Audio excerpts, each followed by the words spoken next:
Chilli powder అన్ని రకాల వంటలకు పచ్చళ్లకు సరైన chilli powder. No colour no chemicals. గంజి కారు ఇల్లు సంపాదించారా? బాగా కాదు సార్, దేవుడు ఎంత ఇచ్చాడో అది చాలా నిలబెట్టుకున్నారు. చాలు సార్ నాకు. సార్ ఇంత ఉంటే కూడా అంతే, ఇంత ఉంటే కూడా అంతే. అంతే కదా సార్? Of course. ఇదంతా మట్టిలో పోతుంది సార్, ఏం గ్యారంటీ లేదు. మన పేరు ఒకటే ఉంటుంది, మంచిది చెడ్డది రెండే ఉంటాయి. అంటే అది మీ మైండ్ సెట్ మీద ఆధారపడి ఉంటుంది. అవును సార్, అవును సార్. కొంతమంది అంతు లేకుండా సంపాదిస్తారు సార్, కొంతమంది వాడిది నాకే కావాలి, వీడిది నాకే కావాలి, ఇది నాకు కావాలి, అది నాకు కావాలి అంటారు. అవును, అక్కడ ఎత్తుకొని పోతారా? ఏముండదండి. మీ పునీత్ రాజ్ కుమార్ వెళ్ళిపోయారండి, మిరాక్కల్ అండి, ఇది మిరాక్కల్. మన శ్రీహరి లాగా అవును, చిన్న ఏజ్లో వెళ్ళిపోయాడు, చాలా చిన్న ఏజ్ అండి. అవును సార్. ఆయన చనిపోయిన తర్వాత ఆయన గురించి తెలిసింది. ఆయన స్కూల్ హెల్ప్ చేసేవారు, పేదవాళ్ళకి హెల్ప్ చేసేవారు, అనాథాశ్రమం పెట్టుకున్నారు అని ఆ తర్వాత తెలిసింది సార్. అవునా? వాళ్ళ నాన్నగారి ప్రాపర్టీ అంతా గవర్నమెంట్కి ఇచ్చారు అని తర్వాత తెలిసింది సార్ ఆయన గ్రేట్నెస్. సో ఇక్కడ మనకి చాలామంది ఉన్నారు సార్ సినిమాలో. అదంటారు కదా, అది నాకే నాకే నాకే నాకే అంటారు. ఏం ఎత్తుకొని పోతారా, తీసుకుపోతారా నాకు అర్థం కాలేదు సార్. ఇక్కడే ఉంటే ఏం జరిగేదో తెలియదు నాకు. ఏం సార్? అంటే ఇప్పుడు మీరు హ్యాపీగా ఆస్తులు, ప్రాపర్టీస్, ల్యాండ్స్, బిల్డింగ్స్. నేను అప్పుడు ₹100 ₹500 ఏకర్ కొన్నాను సార్, బెంగళూరులో, బెళగాంలో, అక్కడిక్కడ. అది ఇప్పుడు కొంచెం పెరిగింది రేటు. అది నాకు ప్లస్ సార్. ఇంకా ల్యాండ్ పెరుగుతూనే ఉంటుంది. అది నాకు ప్లస్ సార్. నేను ఎక్కడ కూడా డబ్బులు వేస్ట్ చేయలేదు సార్. కొంచెం అక్కడక్కడ ప్రాపర్టీ చేసుకున్నాను. ఆ ప్రాపర్టీ ఈరోజు నాకు హెల్ప్ అవుతుంది. అవును సార్. ఇప్పుడు మీరు 10 కోట్ల కారు ఉంటే కూడా, ₹10 కారు ఉంటే కూడా మీరు పెట్రోల్ పోస్తేనే వెళ్తుంది. అంతే. గేర్ వేసి మీరు ఇది చేస్తే మనం డ్రైవ్ చేస్తే వెళ్తాం. అంతే. ఇప్పుడు మరి మీ ఫాదర్ బిజినెస్, టింబర్ బిజినెస్ తమ్ముడు చూసుకుంటున్నాను సార్. అది still it is running. Okay. అంతే. మా బ్రదర్ ఉన్నారు, ఆయన స్మాల్. సో మీ స్టార్డమ్ లోకి వెళ్ళిన తర్వాత దానికి ఇంకా క్రేజ్ వచ్చి ఉంటుంది సార్. అక్కడ కూడా మంచి పేరు నాకు. సో మంచి అందరికీ బాగా చెప్పాయి అన్ని. వాళ్ళకి ఏమేమి కావాలి అన్ని ఇచ్చేసి. ది బెస్ట్ మూమెంట్ మీ కెరీర్ లో గుర్తు చేసుకుంటే? ప్రత్యేఘటన నంది అవార్డు వచ్చింది సార్ నాకు. అప్పుడు అంటే ఎన్టీ రామారావు గారు నన్ను, చరణ్ రాజు గారు ఇప్పుడు రావాలి అన్నారు. అప్పుడు నేను అన్నీ తీసేసి, గడ్డ మీస తీసేసి క్లీన్గా వైట్ అండ్ వైట్ వేసుకొని స్టేజ్ మీద వచ్చానండి. చూస్తున్నారు ఎన్టీ రామారావు గారు. ఆయన గారు చరణ్ రాజు కొడుక అని అడిగారు. ఎందుకంటే ప్రతిఘటన సినిమా 2 సార్లు చూస్తున్నారు ఆయన. రామోజీరావు చెప్పి ఒక షో చూసి నేను ఇంకొకసారి చూడాలని మళ్ళీ 2 షో కంటిన్యూస్ చూసారంట. నాకు రామోజీరావు గారు చెప్పారు. ఓకే. అది లేదండి ఆయన చరణ్ రాజు అండి అంటే అని చెప్పేసి వచ్చి మైక్ పట్టుకొని, చూడండి ఆర్టిస్ట్ అంటే ఇలా ఉండాలి. నేను చరణ్ రాజు గారు పైకి వస్తుంటే చరణ్ రాజు అబ్బాయి అనుకున్నాను, కానీ చరణ్ రాజు సినిమాలు చూస్తే మిడిల్ ఏజ్లా ఉంటాడు, ఆ గెటప్ అలా ఉంటుంది. ఇక్కడ చూస్తే కాలేజీ అబ్బాయిలా ఉన్నాడు అని నేను పట్టుకొని అలాగ హగ్ చేశారు sir. Today also I can feel it. ఈ రోజు కూడా ఆయన హగ్ చేసి, మీరు నిజంగా గ్రేటెస్ట్ మూమెంట్ అది నా లైఫ్లో. ఇంకా అది నాకు చాలా సార్ దేవుడు ఇచ్చిన ఒక పెద్ద వరం సార్ నాకు అది. అదేలే. అంతే. ప్రతి మనిషికి తీపి అనుభవాలు, చేదు అనుభవాలు అన్నవి కామన్. ఆర్టిస్టులకు ఎక్కువ ఉంటాయి. అవును సార్. ఎందుకంటే వాళ్ళు చాలా సెన్సిటివ్ గా ఉంటారు. అవును సార్. మీరు చాలా గ్రేట్ యాక్టర్ అండి అంటే పొంగిపోతారు. అవును సార్. ఎవడా నువ్వు అంటే గ్యారంటీ డిప్రెస్ అయిపోతారు. గ్యారంటీ. అవును సార్, 100% అండి. ఇప్పుడు మీరు గ్రేటెస్ట్ మూమెంట్ చెప్పారు. అవును సార్. వరస్ట్ మూమెంట్ చెప్పుకోవాలంటే ఏం చెప్తారు సార్? మీకు బహుశా లేవేమో. లేదు సార్, ఎందుకంటే వస్తూనే 7 సినిమాలు వరుస హిట్లు సార్.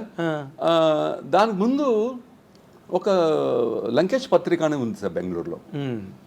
లంకేష్ గారు ఆయన ఎప్పుడు అంత ఒరిజినల్ ఏముందో అది రాసేవారండి. ఓకే. అంటే had very very strong pen అండి. ఆయన రాస్తే ఇంకా లంకేష్ గారు రాశారంటే నిజమే అంతే. ఆ పేపరు వితిన్ 1 వీక్ 1 అవర్లో అన్ని పేపర్స్ సేల్ అయ్యాయి సార్ లంకేష్ పత్రిక. ఓకే. ఆయన ఒక సినిమా తీస్తానని కొత్త వాళ్ళకి అందరూ అంటే ఈ సిద్ధిలింగయ్య గారు నన్ను హీరో చేశారు.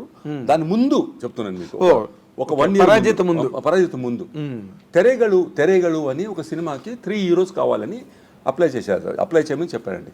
నేను ఏదో పాత ఫోటో పంపించాను, నన్ను రమ్మన్నారు, నన్ను చూశారు. గాంధీ బజార్లో వెళ్ళాను ఆయన ఆఫీస్కి. నన్ను చూసి హాజ్ ఐ 2 పర్సనాలిటీ చూసేసి ఈ అబ్బాయి నాకు ఓకే అన్నారు. అది పేపర్లో పడింది సార్. ఓకే. పడిన తర్వాత ఆ సినిమా ఇంకా స్టార్ట్ అవుతుంది వెయిట్ చేశాను కదా సార్ నేను. అసలు చాలా ఫీల్ అయ్యాను. ఎందుకంటే అదేదో వాళ్ళ మధ్యలో ఏదో ప్రాబ్లం అయింది. 3 హీరో పేర్లు వచ్చి అన్నీ వచ్చినాయి. నేను ఏదో ఒక డ్రీమ్ చూస్తున్నాను, ఈ సినిమా వస్తే నాకు మంచి పేరు వస్తుందయ్యా, నా సక్సెస్ అయిపోతాను అని ఉంటుంది కదా మీకు. 100% అప్పుడు ఒక చాలా నేను 7-8 ఇయర్స్ స్ట్రగల్ చేసింది అది వేరే అండి. కానీ ఆ ఒక 6 months 8 months నేను కష్టపడ్డాను చూడండి. వెళ్ళేది ఆయన ఆఫీస్లో నిలబడేది. ఒకసారి తిట్టేశాను నన్ను ఆయన. తిట్టేసి ఏయ్ ఎడవయ్యా చెప్తాను ఎళ్ళు చరణ్ రాజ్ ఎందుకు వస్తున్నావు ఇక్కడికి అని చెప్పాను. సో అలాగా జరిగింది సార్. అది ఆ సినిమా జరగలేదు సార్. తర్వాత పరాజిత. ఓకే, సిద్ధిలింగ గారు. ఇప్పుడు మీరు నార్మల్గా ఇప్పుడు ఆ భట్టు అన్న అతను ఎవరో మిమ్మల్ని టీస్ చేసాడు అన్నారు. అవును సార్. ఆ తర్వాత వాట్ వాజ్ హిస్ రెస్పాన్స్ అండి? మీరు సార్ పరాజిత సినిమా హిట్ అయిన తర్వాత first time I'm going in Dakota flight అండి. 375 రూపీస్ అప్పుడు ఫ్లైట్ టికెట్. ఓకే, వెళ్ళి నేను వెళ్తున్నాను అమ్మ నా చెప్పేశాను వస్తున్నాను అని చెప్పేసి ఫ్లైట్లో చూస్తే ఫ్లైట్ నుంచి ఒక రౌండ్ కొడతారు కదా సార్ దిగే ముందు. అవును. చూస్తే కింద అంత ఫుల్ ఇలా 3,000-4,000 పీపుల్ ఉన్నారండి. నేను ఎవరో పాలిటీషియన్ వచ్చి ఉన్నాడేమో అనుకున్నాను. చూస్తే వాళ్ళందరూ వచ్చి నా కోసం సార్. ఓ, దాంట్లో గుర్రాజ్ భట్టు, వీరు ఖానాపూర్ అందరూ ఉన్నారు. గ్రేట్ అది సార్. అదేలేండి, మంచి చెరిషింగ్ మూమెంట్. ఆ రోజు ఒక ఫంక్షన్ చేశారు వాళ్ళు. ఫంక్షన్లో చెప్పాను నేను ఈరోజు చరణ్ రాజ్ అనే 5 అక్షరాలు పబ్లిసిటీ అవడానికి, ఈరోజు ఫిల్మ్ యాక్టర్ అవడానికి కారణం నా ఫ్రెండ్ గురురాజ్ అని. వాడిని స్టేజ్ మీద తీసుకొని ఆయన హగ్ చేసి ఇప్పుడు కూడా ఫ్రెండ్ సార్. బెళగాం వెళ్తే ఇప్పుడు కూడా ఆడుంటాడు. వీరు కానప్పుడు నాతో ఉండాలి. ఇప్పుడు అతను ఏం చేస్తున్నాడు సార్? ఆయన బ్యాంకులో పనిచేసేవాడు సార్. రిటైర్డ్ అయిపోయాడు. ఓకే, ఈయన వీరు కానప్పుడు కూడా రిటైర్డ్ అయిపోయాడు. అవునా? అవును. ఇప్పుడు కూడా వీరు హ్యావింగ్ గుడ్ రేపో. ఇప్పుడు మీరు నార్మల్గా హీరోగా చేశారు, హీరోగా సెలబ్రేట్ అయ్యారు, విలన్గా చేశారు, విలన్గా సెలబ్రేట్ అయ్యారు. ఈ రెండిట్లో మీరు బాగా ఎంజాయ్ చేసిన పార్ట్ ఏదండి, హీరోవా విలనా? రెండు సార్. ఎందుకంటే దాంట్లో కూడా ఒక విషయం ఉంది సార్. ఇప్పుడు నేను చెప్పాను కదా మీకు, ప్రతిఘటనలో నేను ఎంజాయ్ చేయలేదు కానీ సినిమా చూసి ఎంజాయ్ చేశాను. ఆ క్యారెక్టర్లో అందరూ తిట్టేప్పుడు, అందరూ కొట్టేప్పుడు నేను ఎంజాయ్ చేశాను. Yes, I given the life to the character అని. ఎగ్జాక్ట్లీ. అవును సార్. మీరు కాకపోతే సినిమా అదే సార్. తర్వాత ఇప్పుడు నరకాసురుడులో నిజంగా చాలా హ్యాపీగా ఫీల్ అవుతాం సార్. ఎందుకంటే సెబాస్టియన్ గారు నిజంగా he made me really game me very good. మీరు ఇన్ని సినిమాలు చేసిన ఆయన మీరు పదే దాని గురించి చెప్తున్నారంటే అవును సార్, ఎంత బాగుంటుంది. అవును సార్. సెబాస్టియన్ గారికి 100% నేను ఈ ప్రొడక్షన్కి, సంయుక్త ప్రొడక్షన్కి, ఆ ప్రొడ్యూసర్కి అందరికీ సార్ నేను రియల్గా hats off to them. Again they call me back. నన్ను రిమెంబర్ చేసుకొని చరణ్ రాజే కావాలని. ఇప్పుడు మీకు తెలుసు ఈరోజు అనుకుంటే 10 మంది ఉన్నారు ఈరోజు ఆ క్యారెక్టర్ చేయడానికి. అవును. కానీ చరణ్ రాజే కావాలని తీసుకొచ్చిన మళ్ళీ నాకు పిలిచారు. దానికోసం really I'm hats off to them.